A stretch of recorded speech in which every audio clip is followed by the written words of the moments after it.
Good morning, good afternoon, or good evening, depending upon where you are in the world. Thank you for joining the Spiritist Talk series promoted by the United States Spiritist Federation, and we have it every Saturday morning at 11 a.m. We are so excited today about having our guest Wagner de ASSIS with us today, and just to dive into the new feature film that he's going to be working on, The Fox Sisters. But before we bring him on, we also wanted to share a couple of quick, brief updates and things to look out for and keep on your radar, as well as we're going to show a very brief, short, little a 2-minute video about the project that Wagner is going to be working on. So a couple of quick things. If you don't already know, there's a podcast like series, Psychology and Spirituality, that it has a new episode every Friday at 7 p.m. Eastern Standard Time, as well as please note and register if you haven't already. The United States Spiritist Federation is hosting the 17th, you heard that, 17th United States Spiritist Symposium in Portland, Oregon. The topic is Spiritual Path to Mental Balance. It's on September 30th. If you haven't already registered, please run and go do that. You can see the link there below, spiritsymposium.org, for more information about that. Now, before we bring on our special guest, whom we are so honored to have, we will share a brief video about the project that he is working on, and we're so excited to talk about. Country and took the whole world into a very different level of understanding. All the movies that I've made so far. I'm Wagner de ASSIS, and I'm here to announce you my next movie, which is going to be the story of the Fox Sisters. The film will tell the story of two sisters, Margaret and Kate, born in upstate New York and thrust into world renown by the events of the loud knocks, thugs, and bangs that surrounded them, though to be provoked by the spirits entities of the deceased. In a lifespan of 40 years marked by a huge rise to fame and subsequent downfall, the Fox Sisters' story shows how two young women's spontaneous psychic abilities led them to be scrutinized and also invited to sit in front of the U.S. President, university deans, scholars, scientists, and the wealth of elite of rapid changing American society from the mid to late 1800s.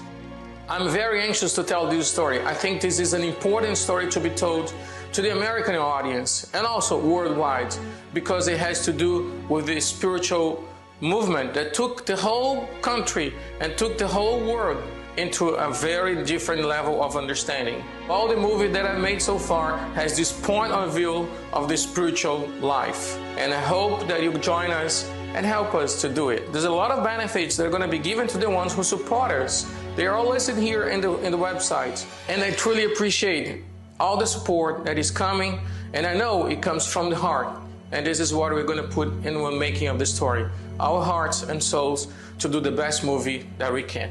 Thanks a lot.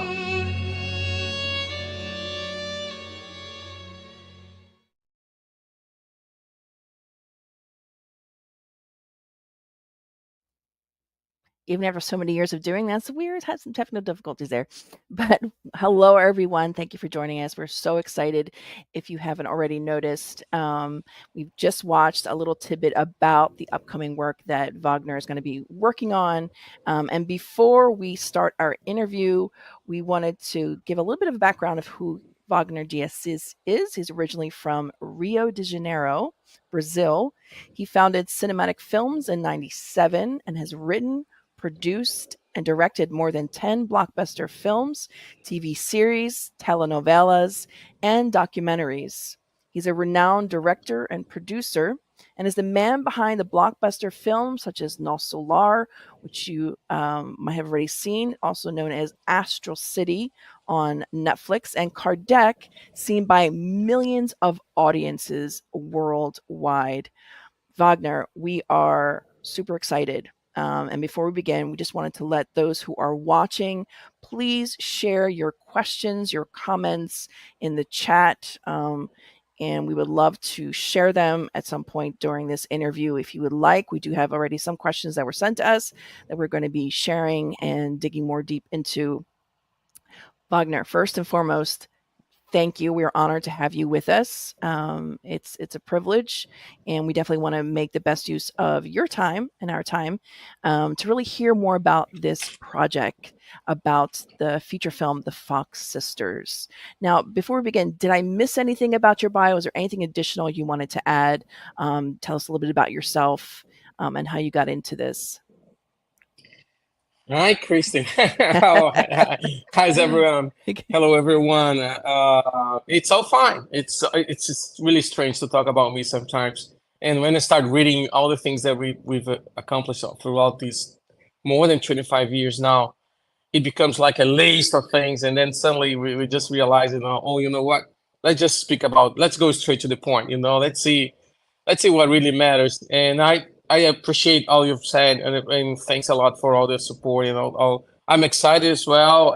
Actually, I'm always excited when I'm thinking about movie making, and I'm always open to explain people how the process of making movies and how we pick up our stories and so on and so forth. And every space that we have, I think it is an opportunity to come to people and spread and also listen, but also talk and get the ball moving. And I think it is a great opportunity. Thanks everyone about the TV Say, the Spiritist Talks, and everybody else who's gonna watch it. I truly appreciate it. Yeah, sure. And I'm sure there are millions of us that appreciate the work that you're doing. But maybe just to help frame up and give a little bit of insight to those our viewers who are watching or listening to this. Originally, you started out as a journalist, and then at some point you switched over to being a filmmaker. What made you switch, and what was the idea? What was the drive behind it that inspired you?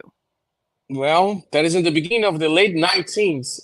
1990, when I graduated as a journalist here in Rio de Janeiro, where I was born and where I live. And I guess it's about telling stories. So as a journalist, I would be telling stories of the real life. And I still have a journalist inside of me living very, very intensely.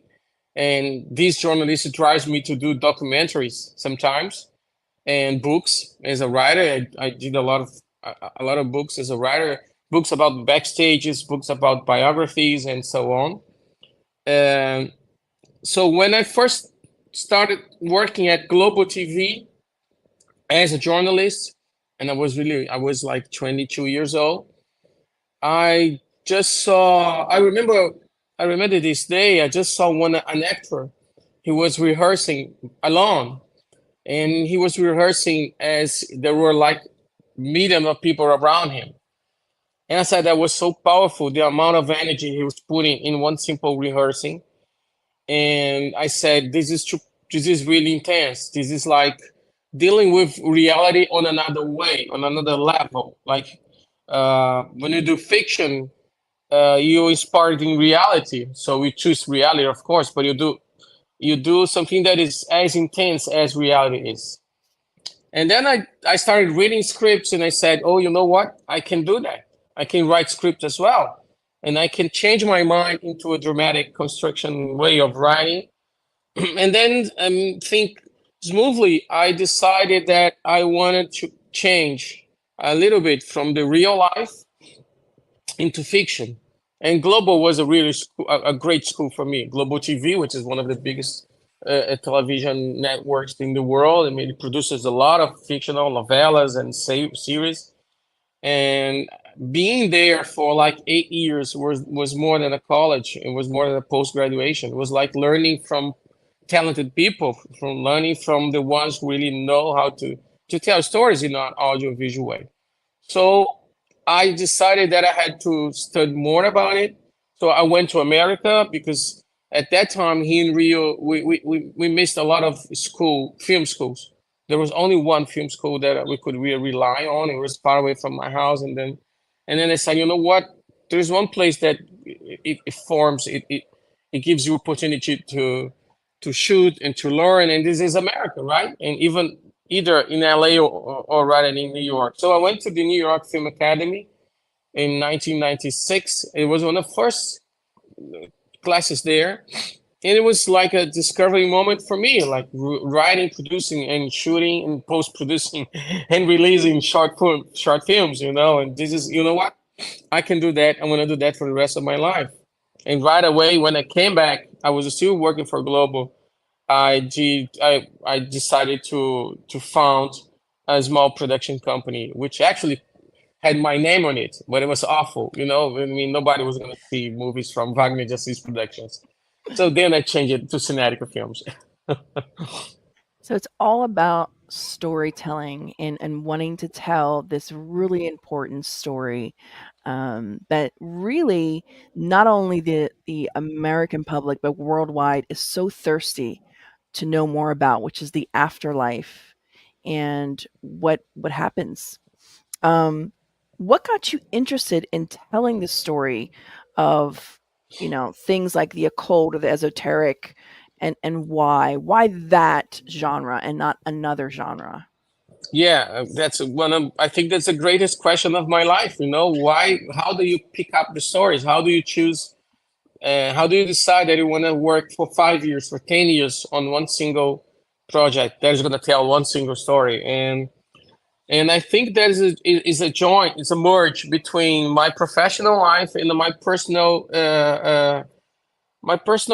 not even choice. I shouldn't say choice. My personal interests in terms of my personal research, my personal demands as well. So, like answering who we are, where we came from, what is God, what is in the invisible world, and what is the spiritual life. Those questions, they always been along with me throughout my life since I was a kid, and being at spiritual centers and watching mediums work. And to me was kind of really astonishing and revealing. And it is a little bit as Kardec, what is indivisible? What are these forces in the invisible who makes the tappings, or who makes the table running, the dance? And to me, it was like, it's much more than what we can see. It's much more than the prime instincts. So the moment that I saw that I could pick up my personal interests, which I think is what an artist should do. An artist should be playing in his own universe. You're not going to tell stories of things that doesn't really matter to you. You can do that, but I don't recommend, because it's going to hurt. It's going to hurt. It's going to take a lot of time. And when we see the story in the theaters, and you see the story in the screen, it's not going to touch you. So when I saw that I could bring the best of my personal wills and interests and demands and studies and whatever that would fill my heart and soul to the professional field, then I said, oh, you know what? It's going to be a long and winding road, but it's going to pay off sometime. And I'm still seeking for the payoff, but I'm traveling, and that's not what I'm doing. That is awesome. And so for those who may not be familiar, the North Americans, Americans or any English speaker who may not be familiar with telenovelas and really culturally, the work that you have done, telenovelas and the Brazilian culture and the way that you specifically, the work that you do, it really pulls at our heartstrings. And knowing that, you've had that background, you've worked for many years in Global, who, by the way, is one of the, not the only, but one of the largest producers of telenovelas and are excellent at it. And so you're able to, with all of your experience, tell this story, and we wanted to share that for those who may not be familiar with it. So, and we've heard this feedback from non-Brazilians and North Americans, those from the U.S. or Canada, that when they've watched Nossolar, when they've watched Kardec, even when they've watched other projects that you've worked on, it really tugs at our heart. It really touches us deep on a spiritual level. So with that in mind, it begs the question, have you experienced while on set or during in the preparation for any of your projects that you've worked on, or if you've wanted to speak directly to your upcoming project about the Fox sisters, have you had any type of supernatural experience that you could share, or even like a really profound insight, or you woke up from a dream, and anything that you could share? We know that other filmmakers have shared interesting experiences that some might refer to as supernatural during producing certain types of films, such as in this genre. Yeah, Chris, I mean, I should say that I feel that every time when I'm working with this kind of themes and with these kinds of stories. But that's different from saying, "Oh, I had an official supernatural experience." And I say that because it is part of me. It's part of my duty. It's part of my work to do the job. Some people ask me, "Oh, do you have some kind of mediumity, medium that could help you out when doing the stories?" Of course I do, but not officially, because if I had that officially, spirits would do that for me. So I had nothing to do with it. I would be just a mechanical medium and write the scripts and direct the stories. So dealing with the subjects, dealing with these stories, they talk a lot to our souls, and it pushes a lot of buttons inside of us. Me, either do I. When I'm writing, when I'm watching the scene, when I'm writing, I get emotional. I cry when I get to the end of a screenplay. When I get to the end of the first draft of the first screenplay, I if I don't get emotional, there's no truth in there. So from the moment that when I read the story, when I say, you know what? Oh, this can be a movie. The story of these three sisters can be a movie. That brings to my soul the fuel that I need to take me all the way along. So to me, that is supernatural. To me, that brings me out of the reality, out of the regular way of telling a comedy, of doing a romantic film. Even a romantic film would bring us to another level, of feelings. So I would say that every time, every day that I'm working with these stories, that I'm doing movies that talk to the souls, to the spirits, and so on, I get it back as well. It fills my heart and soul a lot, and that it keeps going on. Like when people watch Astro City, when people watch Kardec, or when people watch the other movies that are, unfortunately, they are not able to be seen in America yet, but we're working a lot to have them delivered in America sooner, because I think this is something that we have to pay off to people as well. So when people watch it and give me feedbacks, it fills my heart as well. You see, the story touched those group. The story touched that person's heart, and it changed her way of looking to this subject. We don't do movies in order to change people. That's stupid. That's dumb. We just want to tell the stories, and of course, as learning how these stories are powerful, they have a lot they have a lot of power, invisible, I should say that, and it's a remarkable experience to learn from people how the stories get to them.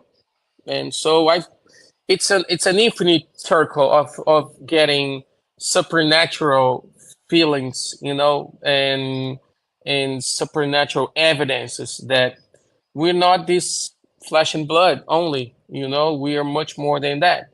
And this has been on Earth since Earth is Earth, since man is on Earth. So even though if you go through the scientific way, even though if you just go through the dramatic, or to the romantic, or through the any kind of stories, if it talks to people about our origins, our roots as human beings, it's gonna shake us inside, and that's amazing. It's part of I think, Kirsten, this is what really fuels me. This what it feeds me every time. That's why we do this. I'm not sure if I was clear enough, but I'm trying. perfectly clear. Yeah, that was actually really beautiful. And thank you for sharing that testimony with us. You know, there's a lot, there's a richness in the spiritualism and spiritism in the history here in the U.S. Andrew Jackson Davis, the famous seer Edgar Cayce, and many others. Why the story of the Fox sisters? What was it about these three sisters that moved you to say, this is a story I want to tell. It needs to be heard. Great question, Kirsten. I think I'm trying to get into the first thought, and then maybe, I'm sorry, the first thought that occurred to me when I got involved truly with the story of the sisters was a triangle. And I should explain that. Why a triangle? The sisters as pioneers, as the ones who were opening the roads, who through them a whole movement struck America, even though the movement was there. They are, I would say, they are the first point of a triangle. They are first basis of a triangle. And then this line crosses the Atlantic and gets in Europe and calls the attention of a professor and even though a lot of intellectuals in Europe. And they also decide to dig into the spiritual world, to the spiritual life, to the spiritual truths. And years later, this line comes back to Brazil, when in the beginning of the 20th century, we had already a spiritual federation, but then we had a real blossoming of the whole spiritualism movement as well in Brazil, and mostly because of Chico Xavier, a remarkable medium here in Brazil. And then when I saw their stories, when I saw the importance of their pioneerism, I don't know if I should say so, but when I saw how hard it was for them, when I saw how they had to fight against invisible challenges that later on they were completely explained by the studies of Kardec and even others, as being mediums, as dealing with the unknown. The triangle crossed. The triangle closed its line. So the other side of the triangle, which was from Brazil to America, and saying, you know what? It would be interesting if a Brazilian filmmaker would tell their stories, because the angle would be, we are all connected. Even the European movement, the Brazilian movement, they just came after the American movement. And that kind of became really relevant when I was studying and I saw how America was a country in the 19th century, in the second half of 19th century, was a country really devoted into the spiritualism in general. People were interested in any kind of phenomena. People were interested in any kind of things that could explain more about life rather than life itself. I think this all came in a second, as in a quantum thought. And I said, you know what? This story should be told. It's relevant. It talks about an America that has been somehow hidden. And I know the spiritual movement is trying to rebirth it. It's trying to bring it back, the power of this country in terms of a language that can be spoken everywhere in the world. There's a lot of power in there, in terms of communication, in terms of the, even though the exportation of its culture. Why the culture of the 19th century America, with so many different religions trying to live together in a way, even though there was problematic sometimes, but I mean, all those cultural and religious soup that was hidden sometimes throughout the 20th century. Maybe it's time to bring it back. Maybe it's time to reflourish it and see what comes out of it. And why not telling the story of pioneers, of two girls with their older sister. When I say two girls, we should never forget Leah, which is the older sister. And actually, I think the story is going to be told through her point of view as well. Most important of that. We should not forget them. We should not even try to think them as frauds, because they weren't frauds and they weren't a hoax, as a lot of newspapers and a lot of Google search says that. If you do a little further Google research, you're going to see that all this fraud and hoax came from an interview that Maggie Fox has given late in her life. And she just repented after, she said, I want to rephrase it. I wasn't in my mind. And then the strike was done, and the headlines were the death blow of spiritualism. That's not true. Maybe it came as a truth, as people didn't decide to look for themselves, to investigate themselves as well, and they just agreed what the headlines were saying. So it's time to say, you know what? They were not hoax. They were not frauds. And wait to see their relationships, how hard it was for them in terms of being sisters and being family and having to deal with all those remarkable and unknown situations. Katie was a materialization medium. Through her ectoplasm were flowing out. It was floating this room, and spirits would appear from them. So this is one major phenomena, even though if you could do psychic writing or channeling or psychic views, they were filled with that potential, with that mediumship. And there they are, the three of them. You see, they are sad at that picture. That it talks to me a lot, because why? They had to be serious to take the picture, but you can see through their eyes, they were not dealing easily with that situation. Like lines in front of their doors, and people wanting to talk to the deceased ones. America was also going to the Civil War a little later, in time. And Maggie wanted to get married. Kate wanted to be happy. And Leah was finding herself a new redemption for her life. She was a widow, she was a young widow. And then she suddenly found, through that fame, a potential in her own life, to tell the truth. She wrote a book. She found herself a husband. She came to live in a wealthy place, in a wealthy house in New York. And they fought against each other because they didn't know how to deal with that.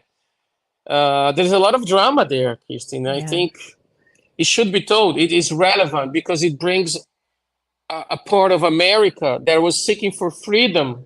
Somehow, there was an abolitionist movement strong.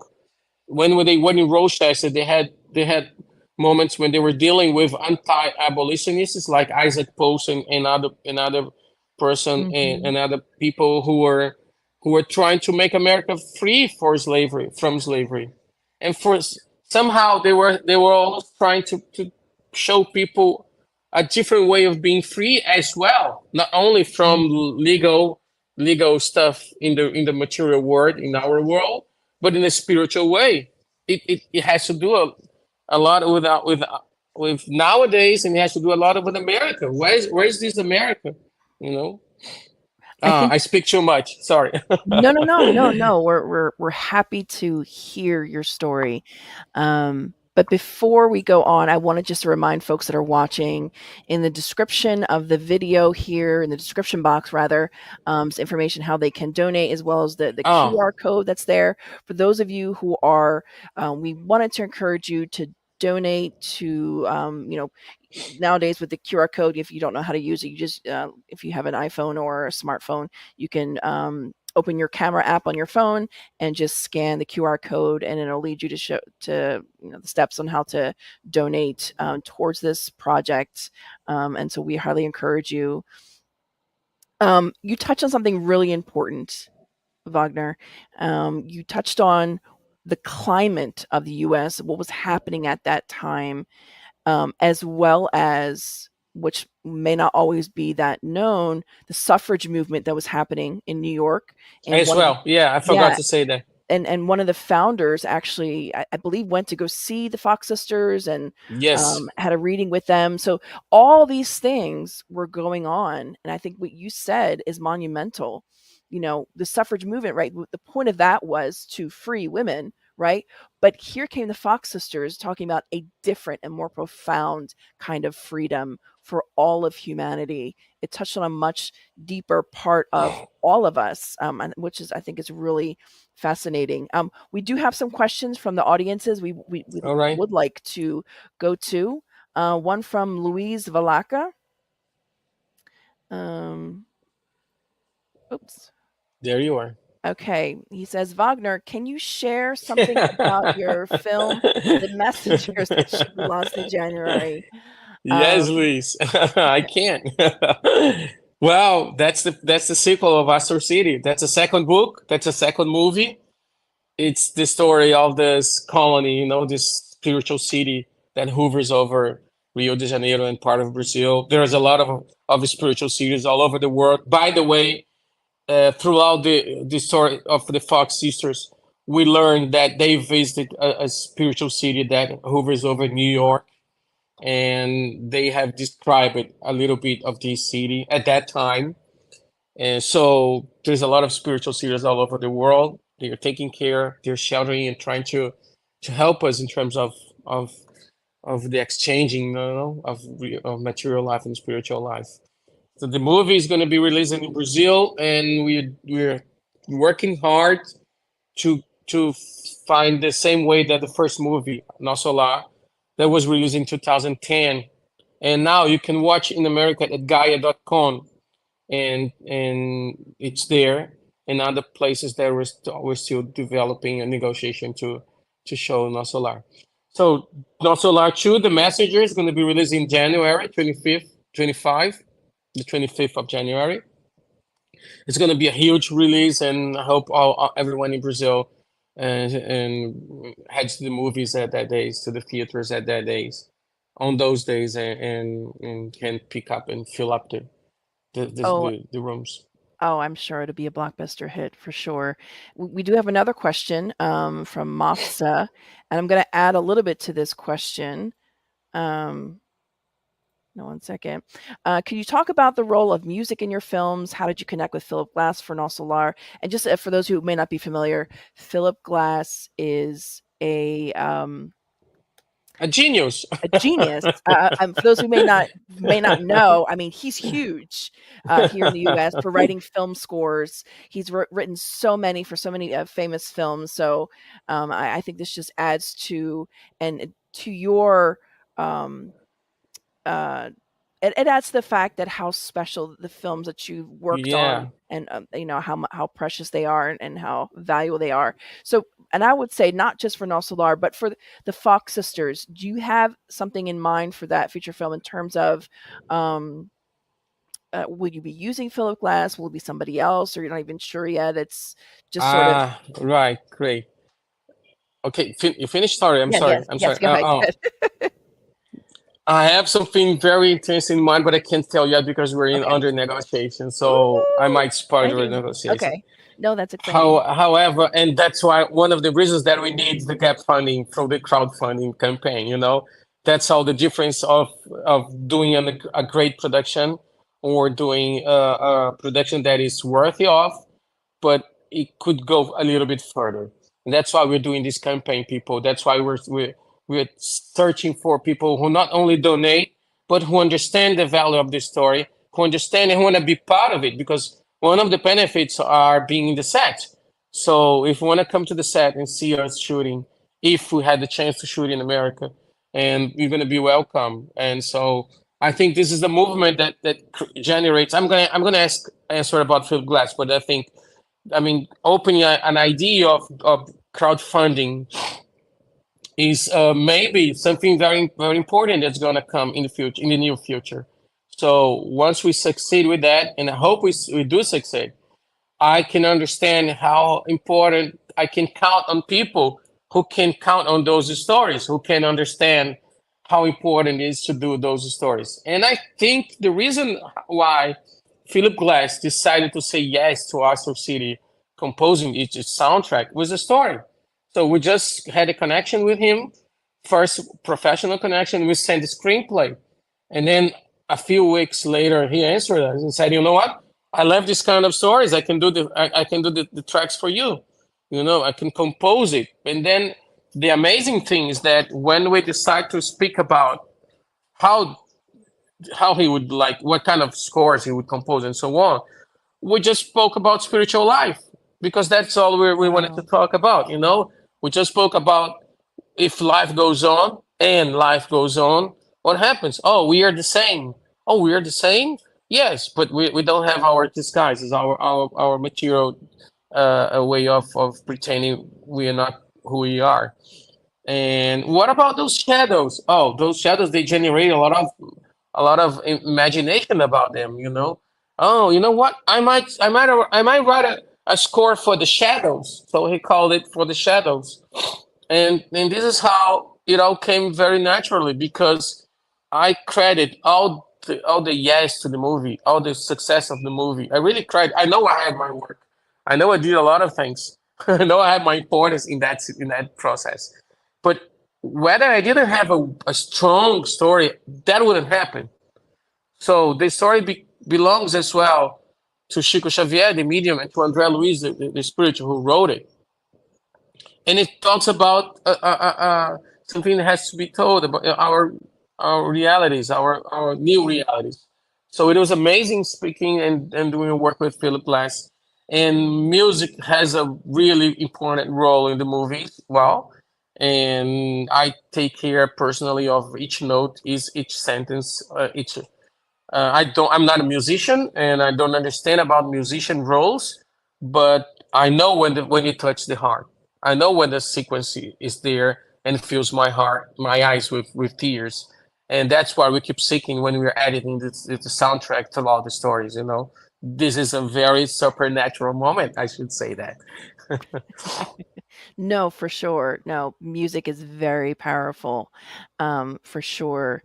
Again, and another plug for those who want to uh, to donate, to give support to this project.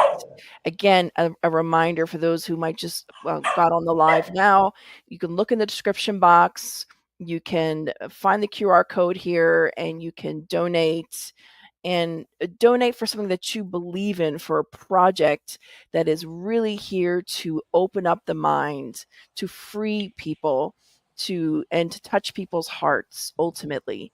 So if that interests you at all, we encourage you to go ahead and donate whatever you can to this amazing project and this work that Wagner Diaz is working on, along with many others. We do have some other questions. Let me see. From Anna Morena. Do you have a specific plan to reach the younger generation, such as Gen Z, with your films and stories? Hi, Anna. Yes, yes. Well, I've done a movie a few years ago called The Indigo Child. It's not available in America, unfortunately. It's about the Indigo generation, and I'm going forth with that. You know, we're speaking about the new generations that came after the Indigo and Crystal ones, and we do have some plans within that. I would say we have like 20 stories to be told. They are once in a, I mean, once in a, well, how's this again?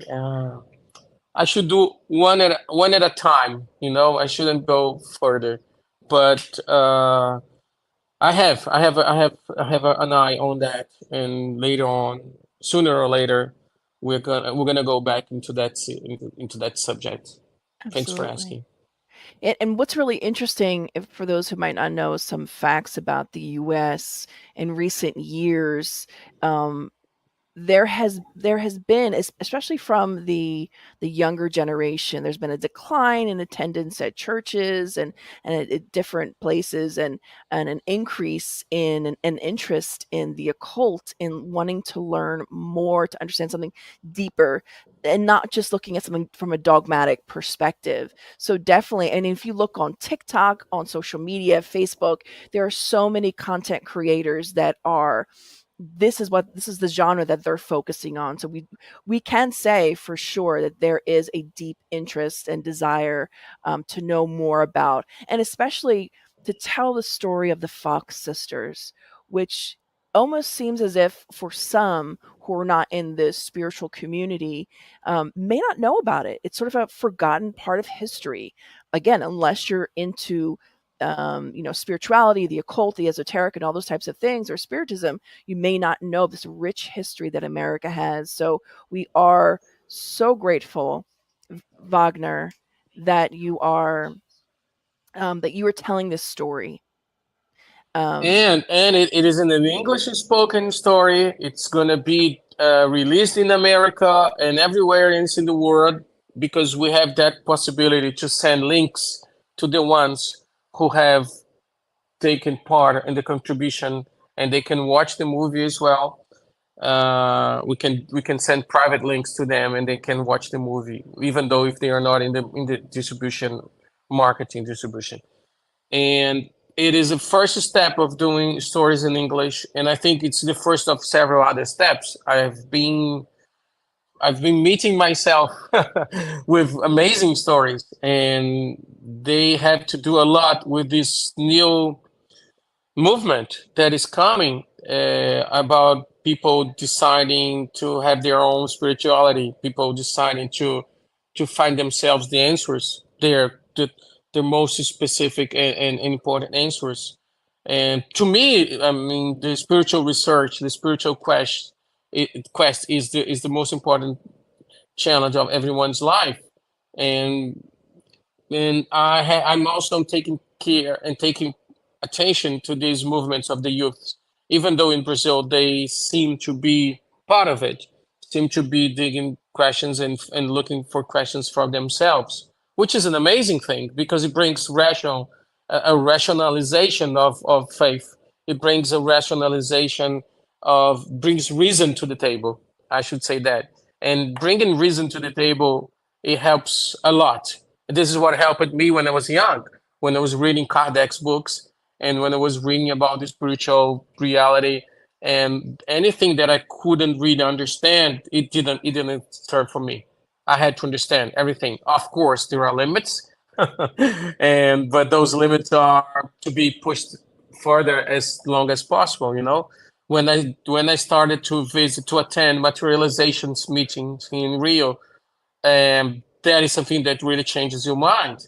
You know, really strikes you on the floor and say, you know what, you don't know anything.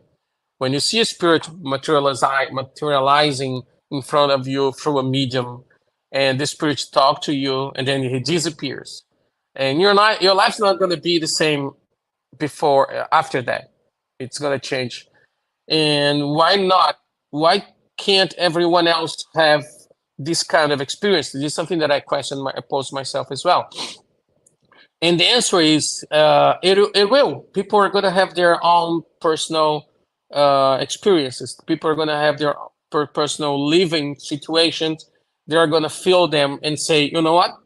This is the truth. And this is what is going to pushes you throughout your life. Absolutely. Maybe. Absolutely. There's a thirst for it. That's for sure. There's a thirst for it, not just in the U.S. market, but globally. There's a thirst for deeper understanding. We have another question from our public, coming from the Spiritist Medical Association here in the U.S. The question is, where are the scenes going to be filmed for the Fox sisters, and right. Can you release any information about the artist who will be in the movie? Yes, I can, but not now. I'm just in the final steps of closing of wrapping the casting. So I still need a little more time. And if if the campaign succeeds, we're going to shoot all the exteriors in America, nearby Rochester or in the northeast of the United States, because this is where the story took place. We need to find places where we can relate to the past, and that's a location situation that we are searching for already. But sooner we are going to be releasing more about the casting and more about where the shots are where they're going to be filmed. Wonderful. So excited about that. And thank you for those of you who are posting in questions. Please feel free to keep sending. Yes, please feel free to keep sending us questions. And we're gonna again plug for those who have just joined this live. If you were interested, if you have a heart for sharing and enlightening others, and you want this to be brought to the big screen, we highly encourage you to look in our description box of this video for more information how you can donate. There's a QR code on the screen as well that will show you what to do, how to donate for this amazing project that really it's a project of the heart. Really, this, like Wagner had shared with us, it's about storytelling and telling the story of the Fox sisters. Wagner, do you remember when you first learned about the Fox sisters and when you really began to dive into reading about them? What was it? Was there anything that really struck you as like, wow, that's really interesting? Or was there anything about the story of the sisters or their life surrounding them that really struck you or stood out to you?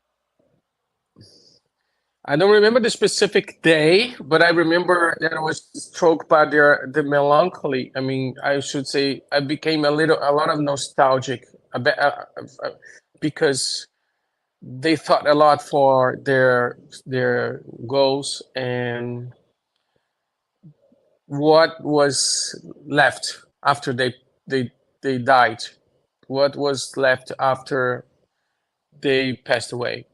And no, there's not much that has been kept from them. You know, all those efforts, all those problems, all those quarrels, all those suffering, all those decisions to help people because they were trying to help people every day. And then suddenly when you look back, you don't see them. So they shouldn't be erased by history. You know, their story should be there. And although there are some books and there has been a few films that were inspired by them, nobody ever told the story that the way it took place, like the 31st of March in 1848, where this became a symbol of the rise of the new spiritualism. What happened in that house? Oh, it looks like we may have lost connection here for a second, but we will surely get him back. In the meantime, we're going to show you the QR code again. For those of you, we highly encourage you to donate towards this beautiful project that is and Wagner, you are back. Let's bring you back to the, oh, hold on one second, Wagner. I think we lost you for a second. Are you there? That was very spiritual. It was supernatural. It was very, very impressive. I was like, okay, Yeah. where was I? I just remembered how we should not let their stories to be erased by the past. You know, we should be. That kind of struck me when I first read everything about them. You know what? A lot of effort, so many things, and people just look back and say, "Oh, they were frauds." That's not true. That's not the way it should do. It should be. Let me ask you a question, Wagner. Here in the US, there seems to be a culture whenever you see films of this genre that tend to be.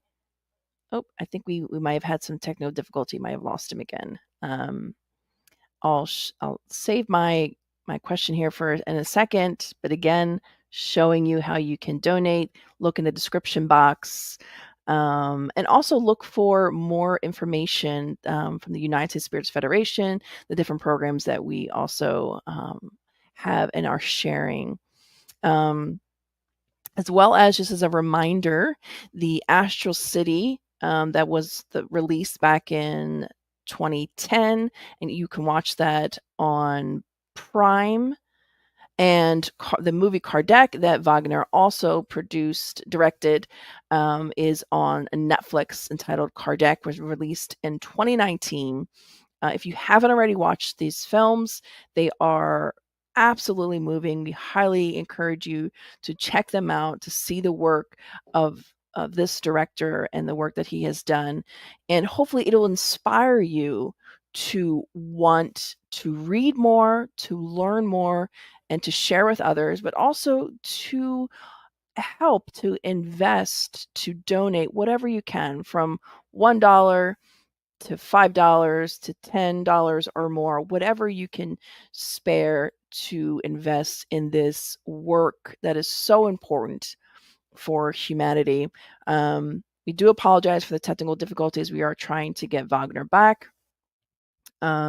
We will continue to try to do that and chat with you about Spiritism and this work that he has been doing. Again, for those of you who may have just been joining us, we are interviewing the director Wagner de Assis, who, for his upcoming feature film, The Fox Sisters. For those of you who may not be aware of their story, you can always Google, go on YouTube. There's been plenty of books written about the Fox Sisters. They're seen as the pioneers, where the explosion of spiritualism here in the United States, how it came to be, was through them, was popularized rather through them. Also, as a reminder, if you haven't already done so, we have the up-and-coming Spiritist Symposium, the 17th Spiritist Symposium in Portland, Oregon on September 30th. There is still time to register. Folks, you can still buy your airline ticket, and it will be a very enriching event, to say the least. And also, don't miss out on the weekly podcast-like series, Psychology and Spirituality, A Bridge to a Better Life, based on the works of Joanna DeAngelis. It's every Friday, 7 p.m. Eastern Standard Time.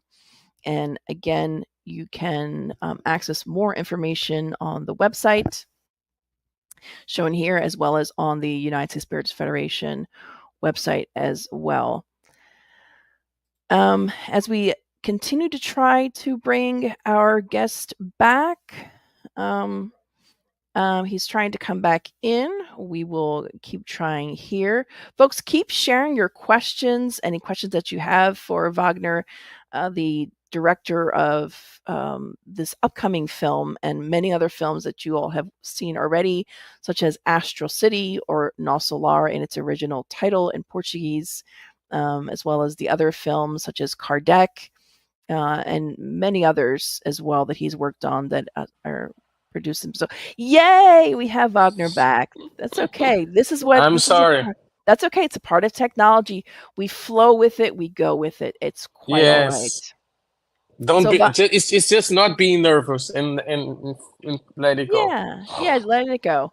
Where were we last? We were. There was a question.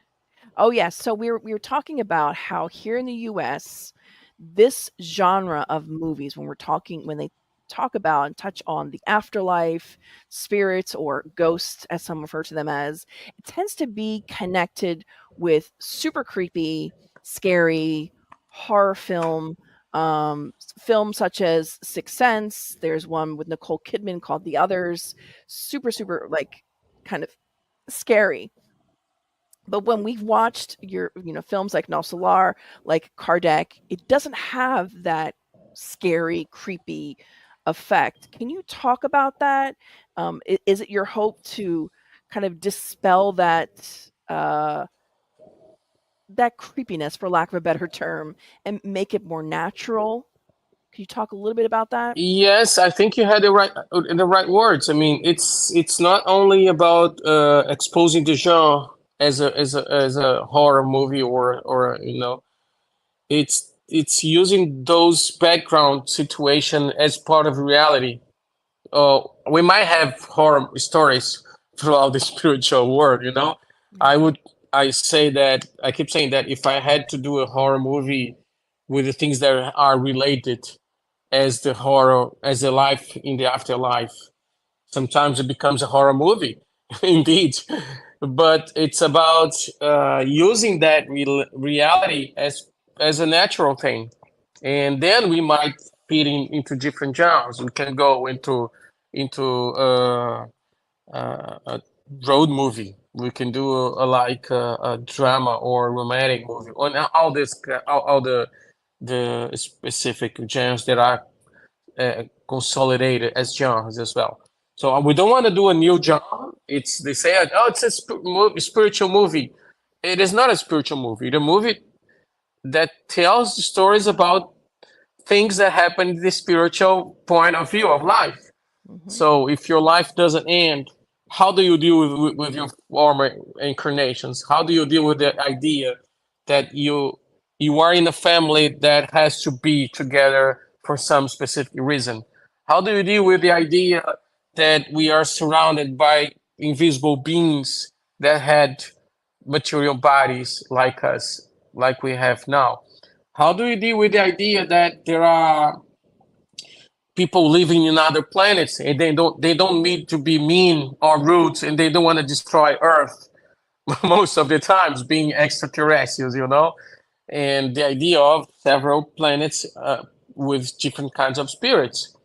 That's part of the whole spirituality description, and dealing with that brings us the possibility of looking to life in a different way. I've shot a movie. We released a movie this year called "No One Belongs to Anyone."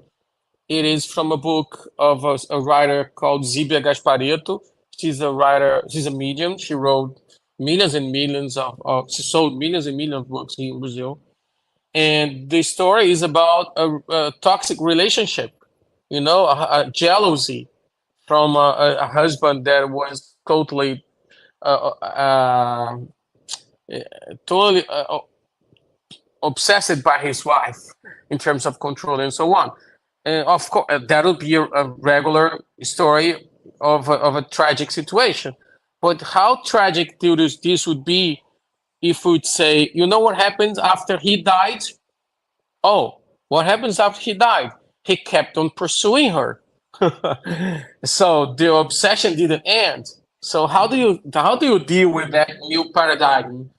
Because how do you deal with the idea of being jealousy gets you to different zones, to different vibrations, to different connections with different people who want to destroy other people, as a leveling, as symphony would say that.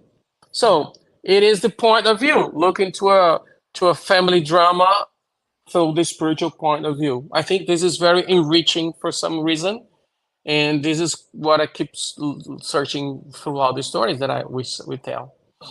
Absolutely. With a few minutes left, we just wanted to remind folks they can watch NOSSOS on Prime Video. They can watch the film that you directed, Kardec, on Netflix. There are other films, unless you have access to the films in Brazil, I think through Global Play or something like that. You may not be able to watch some of the other movies. However, these two movies are accessible worldwide. You can find them, you can watch them. And up and coming is the Fox Sisters. Again, one last plug for that, folks. Again, in the description box to donate to this truly work of art, work of love, labor of love that we want to really promote, which is the Fox Sisters, their story. Because really, right, Wagner, their story is our story. We all Right. we all go through this in some ways. We all have, the story where we struggle in family and we make poor decisions, but ultimately at the core and the purpose is spirituality, is their connection with the divine, is the real purpose of why we are all here. And I think that is something we are all thirsty for. Wagner, with the 1 minute left, any final thoughts you wanted to share before we wrap things up? I love the idea that we are putting a group together, a group that wants to make movies together, a group that decides that stories have to be told, and that group not only donating, that group taking part of the idea of even though their names are going to be in the screen, but it's about generating the symphony of a chain of people who are connected to that idea. So once that succeeds, we're not going to stop. There's no limit, so once we have that chain of good reactions, a virtual circle of people understanding that these stories can be told, these stories should be told, they should be told in English, they should be released in America or even any other place, and this is something that we're struggling with other movies. And amazing to understand that we are becoming a group. We are becoming a group of people that have the same kind of interest, and that's going to make us more stronger. That's going to make us stronger and able to do other stories. We have a great example with the series called The Chosen. People gather together and said, you know what? We're going to talk about The Chosen again, the apostles, Christ again. Oh, but everyone knows this story. Not the way we want to tell. So there are a lot of books here in Brazil. There's a lot of books that we want to share, a lot of stories that we can tell in the audiovisual, in the movies and streamings and so on. We are in an industry, and once we have the sources, when we're able to negotiate better when we have the sources. This is why we're doing this gap financing, to do a much better movie, to have much better ways of negotiating rights and deals, and having people accessing the stories the way they should. That's what I'm doing. That's what I live for, and I'm here. My address is my email, my internet addresses are here. This one is from Instagram, but I have also Facebook, Twitter, and so on. We are open to people who wants to come and help. Somewhere there might be someone who understand that this little amount of money can, and it's all or nothing. It's an all or nothing campaign. So the money only gets out of the platform once we achieve the goal, which for me is very important because it shows the credibility of that. I want to thank Fred Gouveia, who are helping me with all this campaign, and all the people who are going to watch and who are going to spread the word. You know what? Let's help this movie. Let's help the movie make, and the American Spirit Federation from Jussara, and I'm sure we're gonna get to different levels very soon, and I'm sure this is one first step of a long walk, a long journey. Yeah. Thanks a lot. No, thank you so much on behalf of the United States Spirits Federation. Thank you so much for coming and speaking with us. And we were so happy just to have you on this platform and to share this work with others that it is ongoing. And again, we encourage others to donate what they can, get in contact, go in the description box for more information. And before we finalize today, of course, giving our thanks to Wagner, we want to just remind folks that next week, the Spiritism Talk series continues with the presenter Andrea Marcionetto talking about what good is the study of Spiritism after all. It's going to be live September 16th, 2023. Thank you all so much for watching and being part of our show today. Andrea rocks. Don't forget to watch.